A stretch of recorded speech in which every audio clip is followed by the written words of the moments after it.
while we're in the hellhole, I thought I'd go through some of the battery charging. I've got 3 methods to charge the batteries. I've got 2 130 amp hour lead acids here, which gives me 130 amp hour because you only get 50% out of it. I've got a Sterling DC to DC charger which manages the charging of the batteries while I'm driving. I've got a Victron plug-in charger, and this charges the batteries while I'm on mains hookup. All I've done is I've wired a socket off the mains hookup, and when I just leave it on all the time, and when I hook up, this charges the batteries. And I've got the solar. I've done another video on that there. So there's the Victron MPPT controller and the sort of isolator switch.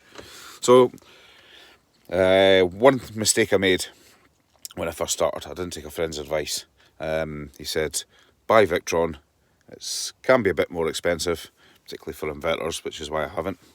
But I was like, oh yeah, I'll see. So I got the Sterling thing.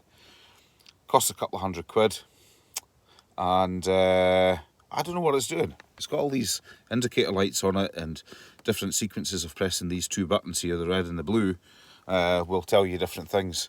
It's not very user friendly. You can get, it seems to charge the batteries okay, but I've got no idea what it's up to. You can get a little display which you can, a wee satellite display which can go through to the dashboard. It's 70 or 90 quid or something like that, you know, it's ridiculous. So for a lot less than this, I could have got a Victron, and that's what I'm going to do. This is coming out. It's good, it does the trick. But I've got Victron everywhere else in the power, so stick to it. You know, you can monitor it through your phone. I've got the tablet head unit in the front of the van, so I just put the Victron app on that. So you know, if I'm sitting in the front of the van and I want to know what the split charge is doing, open the app and it shows me what it's doing. Likewise with these two here, I'd started off with like a little 5 amp charger thing. The batteries were, you know, even when I was on hookup overnight, the batteries were depleting quite a bit. Then the split charge was having to do a lot of charging during the day. So the batteries don't like that, you know, being run down, aggressive charge from a split charge type or DC to DC charging system. They don't like that at all. So I bought this, and this does 20 amps.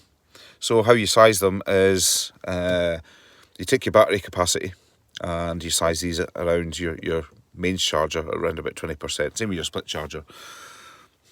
It's not like specifying devices which draw power, where, you know, if you go higher with the amp rating, it's great. You know, it actually gives it more capacity. It doesn't work as hard.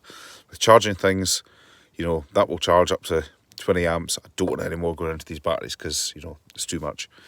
And then there's the MPPT thing. But these are accessed through an app, the Victron app, just on the phone, Bluetooth. Great. You know, you can see what it's doing. You can see what your battery's like.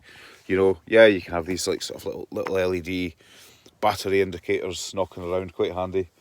But if you want to see, you know, what part of the charge cycle any of these things are at, you know, it's all in the app, which is where this falls down, which is a shame, because this is the Sterling stuff's good. I've got a Sterling 110 volt inverter there for running the power tools. Well made, heavy duty piece of kit. I've had it apart, you know, it's all right. But it's just this stuff isn't user friendly, whereas the Victron is. And information really is key when you are living in your van. So that's my 10 pence worth. Hope you find it useful. Cheers.